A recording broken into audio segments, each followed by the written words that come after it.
जय माता दी मित्रों माँ कालका एस्ट्रोलॉजी चैनल में आप सभी का हार्दिक स्वागत है। अगर आपने चैनल को सब्सक्राइब नहीं किया है तो चैनल को सब्सक्राइब करें और बेल आइकन को प्रेस करें ताकि आप हमारे लेटेस्ट वीडियो को देख सकें। आज हम स्टार्ट करने वाले हैं monthly prediction for cancer ascendant May 2022 कर्क लगन के जातकों के लिए मई माह का मासिक फल। आइए आरंभ करते हैं। मित्रों, अगर आपकी लगन कुंडली के अंतर्गत यहाँ पर लगन में 4 नंबर लिखा हुआ है, इसका मतलब आपका कर्क लगन है। क्योंकि भविष्य कथन लगन से दिया गया है, राशि से नहीं दिया गया है। सर्वप्रथम आप सभी को अपने लगन कुंडली को देखना है और वहाँ पर देखना है 4 नंबर लिखा हुआ होगा। बात कर रहे हैं हम यहाँ पर कर्क लगन के बारे में। ये एक चर लगन है और एक जल तत्व लगन है। चर लगन होने के फलस्वरूप इस लगन के जातक अथवा जातिकाओं को एक बदलाव, चेंजमेंट जो होता है वो बहुत ज़्यादा पसंद होता है। गतिशीलता इन व्यक्ति के जीवन में बहुत अधिक पाई जाती है। विदेशों से संबंध इनका पाया जाता है। घूमने फिरने के शौकीन होते हैं। साथ ही जल तत्व लगन होने के फलस्वरूप और कर्क लगन जो कि चंद्रमा का लगन है, लग्नेश चंद्रमा बनते हैं। इस लगन के जातक अथवा जातिकाओं के अंतर्गत मातृत्व वाला गुण बहुत अधिक पाया जाता है। लविंग एंड केयरिंग नेचर होता है और प्यार करना जानते हैं और सामने वाले व्यक्ति से भी चाहते हैं कि कोई व्यक्ति इन्हें प्यार करे। कुल मिलाकर इस तरीके का भाव और भावुकता इन व्यक्तियों के अंतर्गत बहुत अधिक पाई जाती है। अगर लगन में जन्म कुंडली के अंतर्गत राहु अगर बैठ जाए तो वो भावनात्मक रूप से इनको डिसबैलेंस भी कर देता है। इस तरीके की स्थिति बन जाती है, अर्थात भावनात्मक रूप से भावुकता, इमोशंस इनके अंदर बहुत अधिक पाए जाते हैं। अब देखिए, बात कर रहे हैं मई माह के बारे में, तो सबसे पहले देखिए गुरु की बात करें, क्योंकि यहाँ पर जो सबसे शुभता होने वाली है वो गुरु के प्रभाव के कारण होने वाली है। गुरु यहाँ पर नवम भाव, भाग्य भाव के स्वामी होकर भाग्य भाव के अंतर्गत गोचर करेंगे। साथ ही षष्ठम भाव के भी स्वामी हैं। तो ये स्थिति षष्ठम से भी ये 4-10 के संबंध बनाकर गुरु मीन राशि के अंतर्गत नवमेश होकर नवम भाव में, भाग्य भाव में गोचर करेंगे। ये स्थिति अच्छी है कि अब भाग्य भाव का स्वामी भाग्य भाव के अंतर्गत रहेगा। आपके एक तो धर्म कर्म के कार्यों में विशेष रूप से वृद्धि होने वाली है, धार्मिकता में वृद्धि होगी।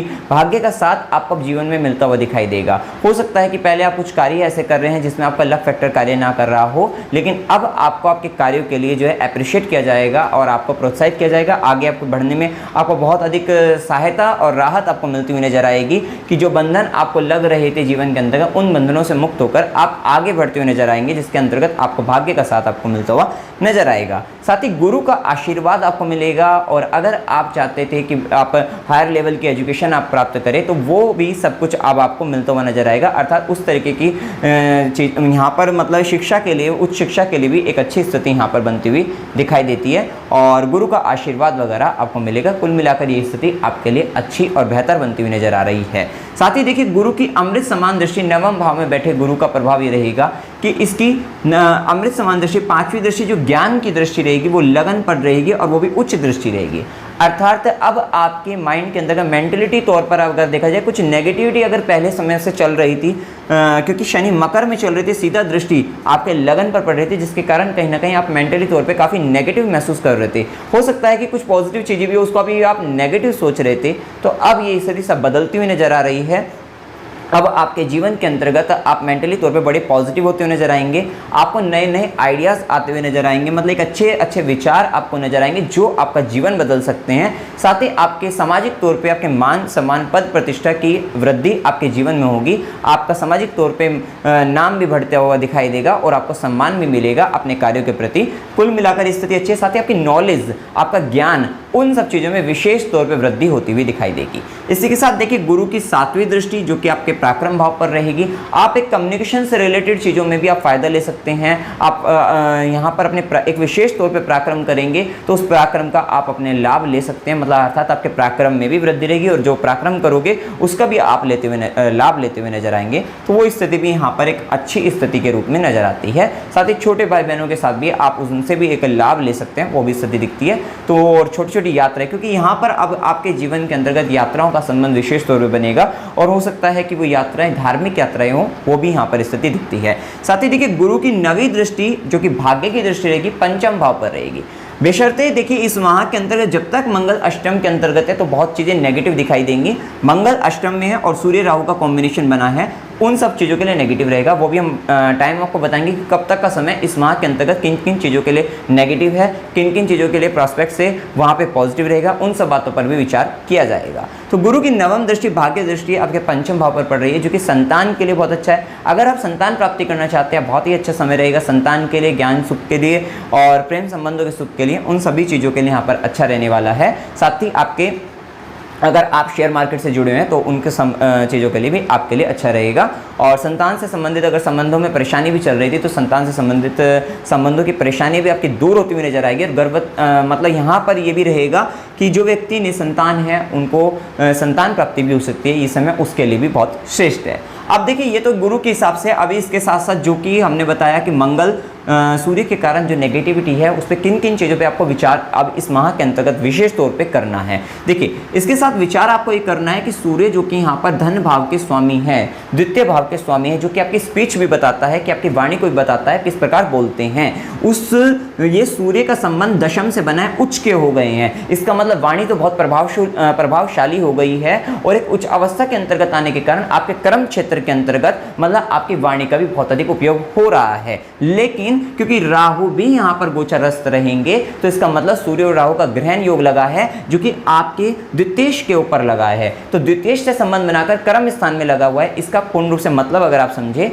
तो आप अपने कर्म क्षेत्र के अंतर्गत वाणी का बहुत अधिक उपयोग करेंगे और आपकी वाणी काफ़ी प्रभावशाली भी रहेगी। लेकिन ध्यान रहेगा कि राहु के प्रभाव के कारण कुछ भ्रमित रूप से आप कुछ ऐसा बोल सकते हैं जो कुछ गलत हो सकता है। तो थोड़ा सा, क्योंकि यहाँ पर शनि और मंगल का इफेक्ट भी आपके द्वितीय भाव पर रहेगा, तो एक बात का इस माह के अंतर्गत खास तौर पर अगर हम देखा जाए तो 15 मई तक तो खास तौर पर आपको ध्यान रखना है कि वाणी बोलते वक्त आपको थोड़ा सावधान रहना है।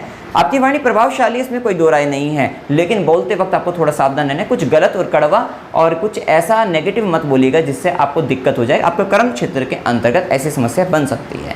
साथ ही आपका देखिए, आपका संचित धन का स्वामी सूर्य उच्च का होकर दशम में गया है, तो हो सकता है आपका धन, आपका जो संचित धन है या आपका धन संचित हो, आप जितनी अधिक मेहनत करेंगे इस माह के अंतर्गत उतना अधिक गेन आप प्राप्त कर सकते हैं, ये भी कहा जा सकता है। और आप अपने कुछ पैसे को इन्वेस्ट कर सकते हैं अपने कर्म क्षेत्र के अंतर्गत, वहाँ पे लगाते हुए नजर आ सकते हैं, ये भी रहेगी स्थिति। आपके देखिए अथॉरिटी, आपकी पावर यहाँ पर दिखेगी 15 मई तक ये स्थिति अच्छी है, लेकिन उस पर राहु का प्रभाव के कारण हो सकता है आपका मान सम्मान पद प्रतिष्ठा बहुत हो वहाँ पर, लेकिन वहाँ पर राहु के प्रभाव के कारण वो उन सब चीज़ों को थोड़े इल्यूजन लेकर आ सकता है, भ्रमित कर सकता है, मतलब थोड़ी परेशानी आपके जीवन में राहु का प्रभाव यहाँ पर दे सकता है। कर्म स्थान के अंतर्गत एक अथॉरिटी पावर के होते हुए भी कितनी बार व्यक्ति एक बड़े पद पर भी होता है, सब कुछ अच्छी स्थिति चल रही होती है, लेकिन फिर भी कुछ ऐसे तत्व हमारे जीवन के अंतर्गत आ जाते हैं जो हमें परेशानियां हमारे जीवन में खड़ी कर देते हैं और जिनका हमारे से कुछ लेना देना भी नहीं होता, लेकिन फिर भी वे हमारे जीवन के अंतर्गत परेशानी बनाकर चले जाते हैं।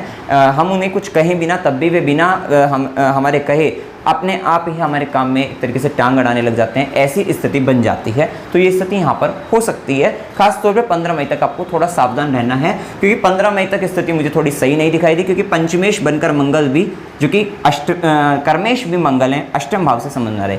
एक बात तो तय है, इस माह के अंतर्गत एक मेजर चेंजेस आपको दिखाई देंगे आपकी कर्म क्षेत्र के अंतर्गत, प्रोफेशनल लाइफ के अंतर्गत, क्योंकि यहाँ पर देखिए शनि कुंभ राशि के अंतर्गत बैठे हैं, स्वग्रह अवस्था में, अष्टम में, और अष्टम का संबंध होता है ट्रांसफॉर्मेशन से, बदलाव से होता है। और स्वयं मंगल जो कि आपके कर्मेश हैं वो अष्टम में आए हैं, और शनि की दृष्टि भी, तीसरी दृष्टि जो कि संघर्ष की दृष्टि होती है, वो कर्म क्षेत्र में पड़ रही है।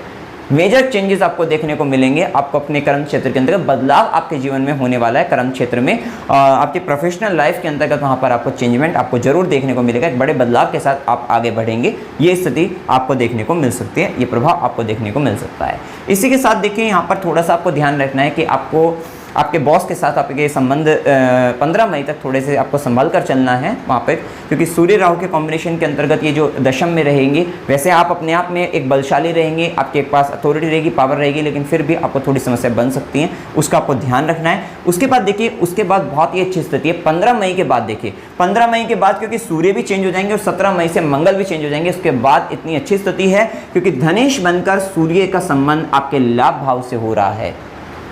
ये स्थिति खास है, एक अच्छी स्थिति है कि आपके जीवन के अंतर्गत धनयोग, राजयोग, क्योंकि धनयोग की स्थिति बन जाएगी, मतलब एक बड़े धन लाभ की ओर आप बढ़ते हुए नजर आएंगे।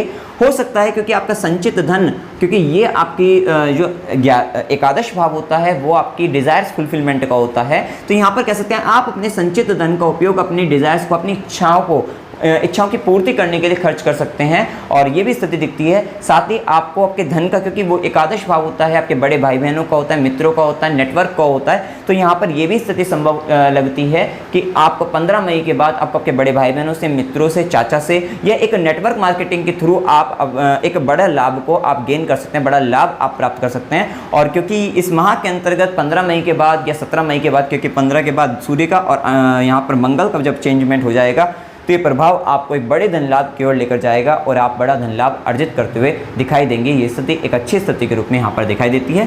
थोड़ा सा प्रभाव, सूर्य के प्रभाव जब एकादश भाव के अंतर्गत आएंगे तो आपके बड़े भाई बहन, मित्र या फिर चाचा वगैरह, उनकी बातों को थोड़ा सा मानना पड़ेगा आपको, क्योंकि वहाँ पर एक सूर्य के प्रभाव के कारण उनमें एक अथॉरिटी रहेगी, पावर रहेगी उनके पास, तो वहाँ पर आपको उनकी आज्ञा का पालन करना पड़ेगा। ये स्थिति एक अच्छी स्थिति के रूप में यहाँ पर नजर आती है। साथ ही 15 मई के बाद आपके इन्वेस्टमेंट भी बढ़ते हुए नजर आएंगे, फॉरेन इन्वेस्टमेंट बढ़ते हुए नजर आ सकते हैं, वो भी स्थिति यहाँ पर दिखाई देती है। कुल मिलाकर ये प्रभाव आपके लिए अच्छा रहेगा।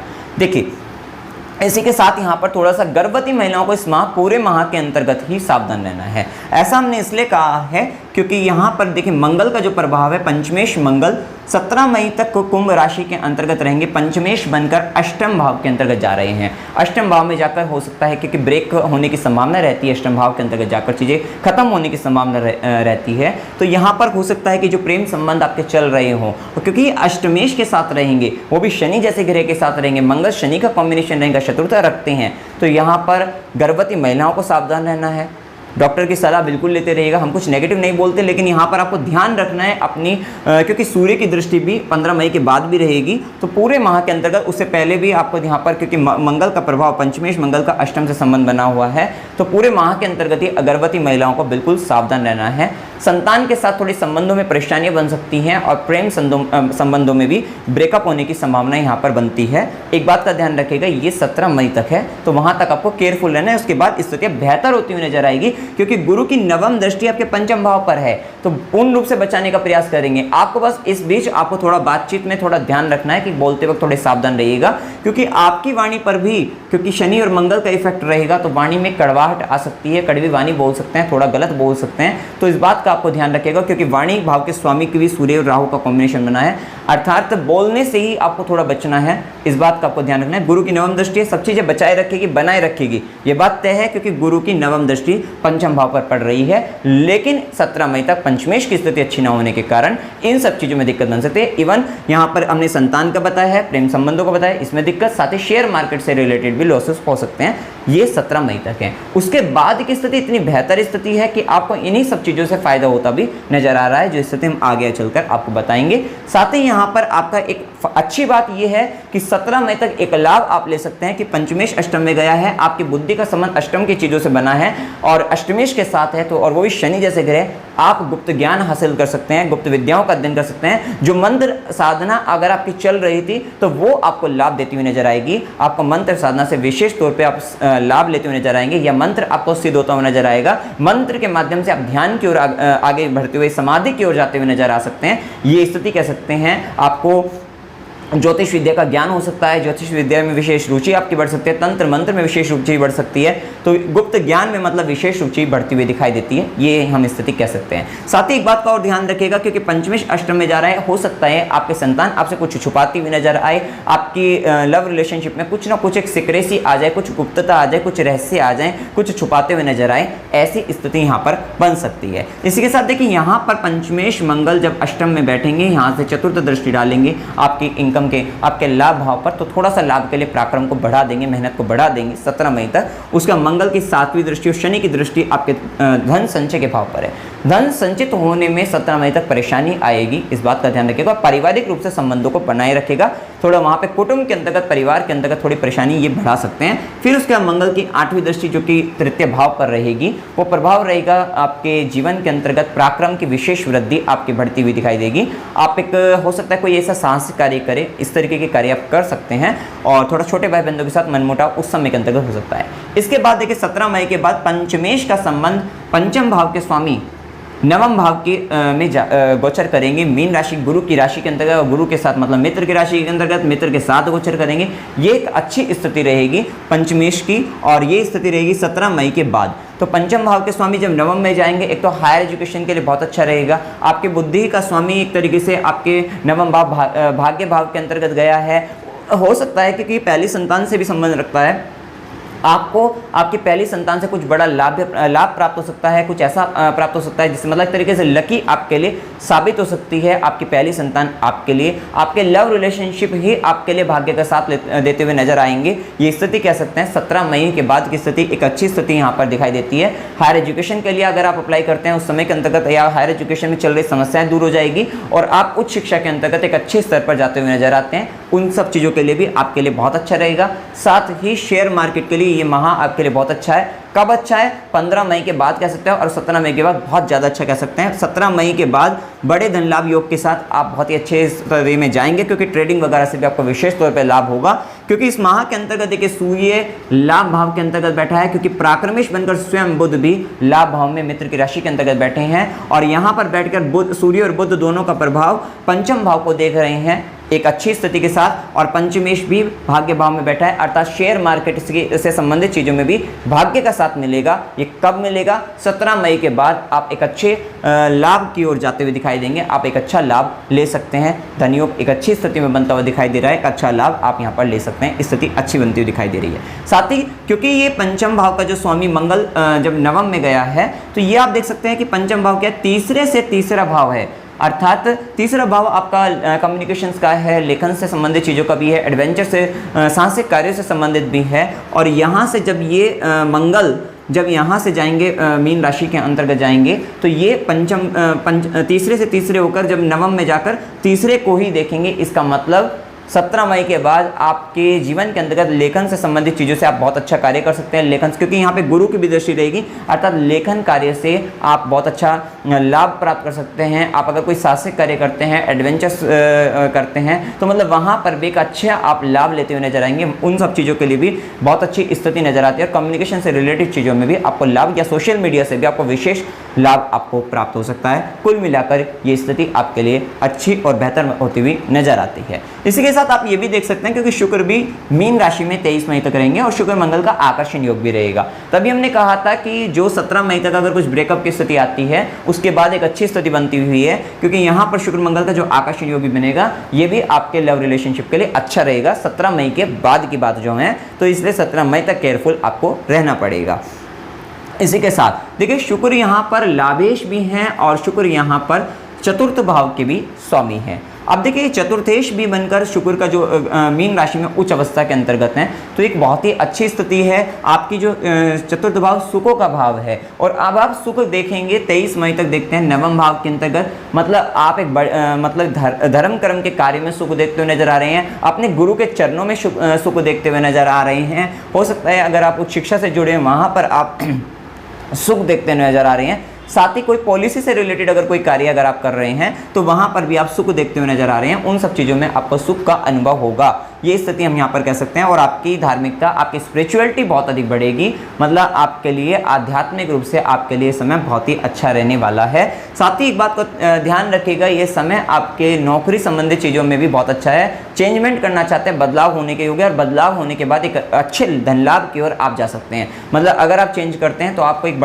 अच्छा बड़ा प्रमोशन आपको मिल सकता है, जिससे आप सेटिस्फाइड हो सकते हैं, सेटिस्फेक्शन आपको मिल सकता है, संतोष आपको मिल सकता है। वैसे भी गुरु की 5वीं दृष्टि आपके लगन पर है, अभी तो आपको संतोष आपको मिल ही जाएगा, क्योंकि गुरु की दृष्टि जब लगन पर पड़ जाती है, अमृत समान दृष्टि पड़ जाती है, तो मेंटली तौर पे व्यक्ति संतुष्ट होकर अपने जीवन में आगे बढ़ता है। ये स्थिति यहाँ पर मिल जाती है। अब इसी के साथ देखिए शुक्र का जो प्रभाव रहेगा, ये शुक्र मेष राशि में 23 मई को गोचर करेंगे, और जैसे ही 23 मई को शुक्र मेष राशि के अंतर्गत गोचर करेंगे, तो यहाँ पे चतुर्थेश बनकर जा रहे हैं। तो एक बात तय है कि आपका जो मन रहेगा वो अपने काम में लगेगा, लेकिन वहाँ पर राहु है, तो कुछ ऐसे तत्व हमने जैसे पहले ही बताया वो आपको परेशान कर सकते हैं 23 मई के बाद। खासतौर पे आपकी प्रसन्नता को, आप हो सकता है कि बड़ी खुशी के साथ अपने कर्म क्षेत्र के अंतर्गत आप कार्य करते हैं, लेकिन कुछ व्यक्तियों के कारण आपको थोड़ी परेशानी उठानी पड़ सकती है, ये स्थिति दिखती है। साथ ही शुक्र क्योंकि अपने चतुर्थ भाव को फिर से देखेंगे, तो ये आपके लिए मन की प्रसन्नता के लिए, लग्जरी के लिए अच्छा है। साथ ही आप कोई व्हीकल खरीद सकते हैं। और एक बात का ध्यान रखिएगा भूमि भवन वाहन इस माह के अंतर्गत कुछ खरीदने के योग बनते हैं, लेकिन आपको थोड़ा ध्यान रखना है कि उसमें कुछ, क्योंकि यहाँ पे चतुर्देश का संबंध राहु से बन जाएगा। राहु के केस में व्यक्ति कुछ गलतियां कर देता है, कुछ धोखा हो जाता है, कुछ चीटिंग हो जाती है। तो हो सकता है कि अगर आपके, ये सब निर्भर करता है कि आपकी जन्म कुंडली कैसी है, दशा कैसी है, उन सब पर निर्भर करता है। तो थोड़ा ध्यान रखिएगा कि अगर आप कुछ इस तरीके से सुखों से संबंधित चीज़ों पर खर्च कर रहे हैं तो वहाँ पर थोड़ा ध्यान रखिएगा कि कुछ गलती करने से बचेगा, ये बात का ध्यान रखिएगा। वैसे इस समाह के अंतर्गत 23 मई के बाद खास तौर पे आपका ध्यान अपने कर्म क्षेत्र के अंदर कुछ हद तक वहाँ पर क्रिएटिव चीज़ों की तरफ कह सकते हैं, कला के क्षेत्र में कह सकते हैं, वहाँ पर आपका रुझान बढ़ता हुआ दिखाई देता है। वो स्थिति भी यहाँ पर अच्छी बनती हुई दिखाई देती है। इसके बाद देखिए हम यहाँ पर देखते हैं कि राहु और केतु का जो प्रभाव, बुध के प्रभाव को देख लेते हैं। बुध भी देखिए यहाँ पर प्राक्रमेश बनकर, ये प्राक्रमेश है, व्ययेश बनकर आपके लाभ से संबंध बना रहे हैं। तृतीयेश का संबंध, प्राक्रमेश का संबंध आपके लाभ से हो रहा है। मतलब कि एक तरीके से देखा जाए आप अपने पराक्रम को, और ये देखिए प्राक्रमेश कौन सा है, मतलब तृतीय भाव कौन सा था, पंचम से एकादश होता है। पंचम भाव आपकी बुद्धि है, मतलब बुद्धि से एकादश बुद्धि का लाभ, और बुद्धि का लाभ आपके लाभ में जाकर बैठा है। इसका मतलब ये बात तय है कि इस माह के अंतर्गत बुद्धि में जो विचार आपके आते हुए नजर आएंगे, जो भी आप करते हुए नजर आएंगे, उन सब कार्यों से आप लाभ लेते हुए नजर आएंगे, क्योंकि आपका जो भी पराक्रम आपके जीवन में इस माह के अंतर्गत होगा उसको आप एक बड़े ही अच्छे स्तर पर आप लेकर जाएंगे, और वहां से आप एक अच्छा लाभ लेते हुए नजर आ रहे हैं। क्योंकि बुद्धि का जो लाभ है, जो भी बुद्धि कार्य कर रही है उसका जो लाभ होना है वो आपके लाभ के अंतर्गत जाकर बैठ गए हैं बुध, वो आपको लाभ देते हुए, और वहां पर धन भाव के स्वामी भी जाकर बैठे हैं आगे चलकर 15 मई के बाद। तो कुल मिलाकर ये स्थिति अच्छी है। और पंचम भाव का भाव, पंचम भाव बुद्धि के साथ साथ शेयर मार्केट भी है। अगर आप शेयर मार्केट वगैरह में इंटरेस्ट रखते हैं तो इस माह के अंतर्गत तो आपको खासतौर पर 15 मई के बाद विशेष रूप से रुचि लेकर आपको आगे बढ़ना चाहिए, और आपको फायदा अवश्य होता हुआ दिखाई देगा, क्योंकि ग्रह स्थिति अच्छी है। और ये निर्भर करेगा आपके चार्ट वगैरह पे। अगर चार्ट वगैरह में ग्रह स्थिति, आपके बर्थ चार्ट के अंतर्गत स्थिति अच्छी है तो वहां पर आपको अवश्य ही एक अच्छे लाभ की ओर आप अपने आप को आगे बढ़ाओगे, ये स्थिति अच्छी बनती हुई दिखाई देती है। साथ ही आप वाणी से संबंधित चीज़ों से लाभ ले सकते हैं 15 मई के बाद खास तौर पे, क्योंकि वाणी कारक बुध और वाणी भाव के स्वामी सूर्य दोनों का लाभ भाव के अंतर्गत, और कम्युनिकेशन से रिलेटेड चीज़ों में लाभ ले सकते हैं। हो सकता है कमीशन से रिलेटेड चीज़ों में भी लाभ आप ले सकते हैं, और कुछ ऐसी स्पीच बोलकर इन सब चीज़ों से भी आप, मतलब कुल मिलाकर वाणी के माध्यम से, कम्युनिकेशन से, उन सब चीज़ों से आप, सोशल मीडिया से आप एक विशेष और एक बड़ा लाभ की ओर आप आगे बढ़ सकते हैं। ये स्थिति अच्छी बनती हुई दिखाई देती है। शनि का प्रभाव, जैसा कि हम कह ही रहे थे, शनि अष्टम भाव के अंतर्गत है, लगन से अष्टम शनि स्वग्रही है, तो ये आपके लिए गुप्त ज्ञान वगैरह के लिए बहुत अच्छा रहेगा। आपके लिए आपको थोड़ा रिसर्च की क्वालिटी आपको अंदर बढ़ा देगा, आप थोड़ी खोजी प्रवृत्ति के बन जाएंगे, उन सब चीज़ों में आपके प्रभाव को बढ़ा देगा। लेकिन शनि लगन से जब अष्टम होता है तो थोड़ा स्वास्थ्य के से संबंधित चीज़ों में थोड़ी परेशानी आपको जीवन में दे सकता है, आपको वात रोग आपको दे सकता है, थोड़ा वहाँ पर आपको ध्यान रखना है। और क्योंकि ये शनि की तीसरी दृष्टि, मतलब संघर्ष की दृष्टि आपके कर्म क्षेत्र पर है, तो व्यक्ति अपने कर्म क्षेत्र के अंतर्गत चेंजमेंट हो जाते हैं, बदलाव हो जाते हैं। और इस माह के अंतर्गत हमने बताया भी आपको 17 मई से पहले जब मंगल भी अष्टम में रहेंगे तो यहाँ पर एक बदलाव की ओर आप जा सकते हैं। आपके चेंजमेंट होने की यहाँ पर बहुत अधिक संभावनाएं बनती हुई दिखाई देती है, और व्यक्ति का पराक्रम बहुत अधिक रहता है, अपने कर्म क्षेत्र के अंदर मेहनत बहुत अधिक बढ़ती है। इसके बाद देखिए जब शनि, और एक मेहनत ही कम हो सकती है, मेहनत कम कब होगी, 17 मई के बाद जब पंचमेश मंगल यहाँ पर नवम में जाएंगे, भाग्य भाव में जाएंगे, तो हो सकता है कि जो मेहनत आप 17 मई से पहले, 17 मई तक जो मेहनत आपकी चलती रहे वो 17 मई के बाद एक अच्छे लाभ की ओर आपको ले जाए। ये भी यहाँ पर कह सकते हैं। उस समय के अंतर्गत आपका संघर्ष कम होता हुआ नजर आएगा, ये स्थिति यहाँ पर देखी जाएगी। इसके बाद शनि की 7वीं दृष्टि आपके द्वितीय भाव पर है, ये विच्छेदात्मक दृष्टि है, शत्रु दृष्टि है। संचित धन को लेकर सावधान रहना है आपको आपके कुटुंब, आपके परिवारजन, उन सब चीज़ों को लेकर वहाँ पर आपको सावधान, फैमिली वैल्यू को बनाए रखने के लिए वहाँ पर प्रयास आपको रखना है, और वाणी पर आपको नियंत्रण बनाए रखना है। साथ ही 10वीं दृष्टि रहेगी आपके पंचम भाव के ऊपर ही, क्योंकि यहाँ पर पंचम भाव पर 10वीं दृष्टि, कर्म दृष्टि पंचम भाव पर भी रहेगी, और गुरु की, मतलब पंचम भाव पर रहेगी, और गुरु की 9वीं दृष्टि भी रहेगी। इसका मतलब अगर आपके जीवन के अंतर्गत पंचमेश से संबंधित अगर दशा अंतदशा, पंचम भाव में बैठे ग्रह या पंचम पर पड़ने वाले ग्रहों की दृष्टि से संबंधित दशा अंतदशा वगैरह अगर चल रही है, तो इस माह के अंतर कह लीजिए, क्योंकि शनि और गुरु का प्रभाव तो अभी लंबे समय तक रहेगा, तो ये बात तय है कि आपको पंचम से संबंधित चीज़ें प्राप्त होती हुई नजर आएगी, अर्थात संतान, ज्ञान, आपकी लव रिलेशनशिप में, मतलब इनसे संबंधित पॉजिटिव या नेगेटिव घटनाएं आपको नजर आएगी, क्योंकि कर्म दृष्टि शनि की है, गुरु की नवम दृष्टि है, तो ये घटनाएं घटित आपके जीवन में हो जाएगी। शेयर मार्केट से रिलेटेड कह लीजिए, या क्रिएटिविटी से रिलेटेड कह लीजिए, या पब्लिक परफॉर्मेंस से रिलेटेड कह लीजिए, तो ये सब घटनाएं यहाँ पर घटित होती हुई दिखाई देती है। तो ये बात तो तय है कि जो निसंतान है वो प्लानिंग कर लीजिए कि अब संतान प्राप्त आपकी हो सकती है, खास तौर पे जब तक शनि कुंभ में है 12 जुलाई तक, और गुरु तो मीन में रहेंगे ही, गुरु की नवम दृष्टि आपको मिलती रहेगी, तो प्लानिंग आपके लिए बेस्ट रहेगी। 12 जुलाई तक कह सकते हैं कि काफ़ी अच्छे योग हैं संतान प्राप्ति के। अगर दशांतदश आपको मिल जाती है चार्ट के अंतर्गत, बर्थ चार्ट में, तो आपको एक अच्छे योग के आप यहाँ पर प्राप्त कर सकते हैं। इसी के साथ देखिए मेन फोकस, क्योंकि राहु दशम में है, केतु चतुर्थ में है, तो अब आपके जीवन के अंतर्गत एक स्थिति और चल रही है कि आपको घर परिवार या सुखों की तरफ इतना ध्यान नहीं, अब आपका जो मेन फोकस रहेगा आपके कर्म क्षेत्र के अंतर्गत, मतलब अपनी प्रोफेशनल लाइफ के अंतर्गत ही रहेगा। आपको मतलब एक तरीके से आप कह सकते हैं आपको वहाँ पर कुछ बड़ा करके दिखाना है, कुछ बड़ी बड़ी इच्छाएं आपको आपके कर्म क्षेत्र के अंतर्गत आपको देखने को मिलेगी कि आपको बड़े लेवल पर जाना है, कुछ बड़े अधिकारों को प्राप्त करना है, बड़े पदों को प्राप्त करना है, इस तरीके की स्थिति की ओर आप आगे बढ़ते हुए नजर आ रहे हैं। ये स्थिति यहाँ पर दिखाई देती है। इसी के साथ देखिए शुभ दिन 1 से 4, 6 से 9, 9 से 11, 11 से 13, 24 से 26, 29 से 31 ये दिन आपके लिए शुभ दिन है। और जो कि इन्वेस्टमेंट भी अगर शुभ दिनों में के अंतर्गत करते हैं तो आपको एक अच्छा इन्वेस्टमेंट आपको प्राप्त हो सकता है, बड़ा धन लाभ आपको इन शुभ दिनों के अंतर्गत इन्वेस्टमेंट करने से भी हो सकता है। इसी के साथ अशुभ दिन 4 से 6, 18 से 20, 22 से 24 ये दिन आपके लिए अशुभ है। अशुभ दिनों के अंतर्गत मानसिक रूप से तनाव की स्थिति बन जाती है, बड़ी परेशानी, उलझने, किसी के साथ बहस हो जाना, इस तरीके की स्थिति, झगड़ा वगैरह हो जाना, ऐसी स्थिति बन जाती है, या फिर हेल्थ इश्यू वगैरह हो सकते हैं, स्वास्थ्य हानि हो सकती है। यात्रा के योग, अकस्मात यात्रा हो सकती है 18 से 20, 22 से 24 को। और मनोरंजन के लिए यात्रा करना चाहते हैं 20 से 22 का दिन आपके लिए शुभ रहेगा। धार्मिक या तीर्थ यात्रा के लिए 24 से 26 का दिन अच्छा रहेगा। धार्मिक यात्राएं होने के बहुत अच्छे योग हैं आपके लिए। साथ ही खुशी या अस्पताल का संबंध, खुशी से संबंध आ सकता है, अस्पताल से संबंध आ सकता है, वहाँ पर खर्चा अधिक होने के योग हैं। 4 तारीख से 6 तारीख का योग है। कष्ट के साथ यात्रा 11 से 13 को हो सकती है। देखिए 11 से 13 को और 24 से 26 को यहाँ पर स्पिरिचुअल जर्नी आपके हो सकते हैं, धार्मिक यात्राएं होने के बहुत अधिक योग यहाँ पर बनते दिखाई देते हैं। अमावस्या यहाँ पर लिखी हुई है 29 को 2:15 PM से, और 30 तारीख को 3:39 PM तक रहेगी। और इसके साथ देखिए शेयर मार्केट का हमने यहाँ पे बताया ही आपको, 17 मई के बाद ज़्यादा अच्छा है आपके लिए। उपाय के तौर पे क्या उपाय आपको करने चाहिए? देखिए उपाय के तौर पे आपको करने चाहिए, सूर्य देव को नित्य जल देना चाहिए, महामृत्युंजय मंत्र का जाप आपको करते रहना चाहिए, क्योंकि अभी शनि भी अष्टम में चल रहे हैं, तो आपके लिए महामृत्युंजय जप भी आपके लिए बहुत अच्छा रहेगा। और शनिवार के दिन गरीबों को भोजन कराइए, हनुमान चालीसा का पाठ करते रहिए, आपके लिए अच्छा रहेगा। और साथ ही एक और राहु दशम में चल रहे हैं, थोड़ा मंगल की राशि के अंतर्गत यहाँ पर रहेंगे, तो थोड़ा सा और यहाँ पर आप कैसे कर सकते हैं, ओम नमो नारायण, इस मंत्र का जाप भी आपको 108 बार करते रहना चाहिए। तो ये उपाय आप कर सकते हैं और अपने लिए इस माह को अपने लिए शुभ बना सकते हैं। इसमें आपको कोई भी संशय आप कमेंट सेक्शन में जरूर पूछ सकते हैं। वीडियो अगर आपको अच्छा लगा, वीडियो को लाइक कीजिए, शेयर कीजिए और चैनल को सब्सक्राइब कीजिए। जय माता दी।